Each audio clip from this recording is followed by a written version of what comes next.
What can you see here? Only the white text. Hello world.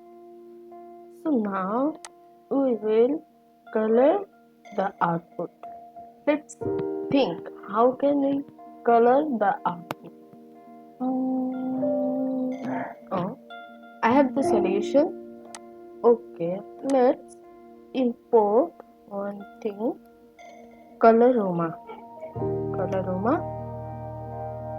Then from Colorama we will import everything. Star means everything.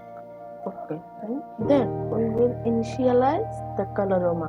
For initialize the Colorama, we will write Colorama dot init. Okay, this way we can initialize the Colorama. Now in here, okay, we will use the plus sign. Before the plus sign, we will write for dot red, the column name. Let's see the output. Oh,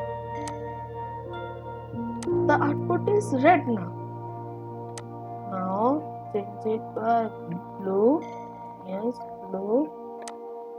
Oh, the output is blue now. Let's see green. Look. Oh, it's green. A little bit green and yellow combination. Okay, then use yellow. Oh, it's kind of orange combination in the yellow. Now let's see, is there any orange? No. Okay, I said it right. Okay. This way you can color your output.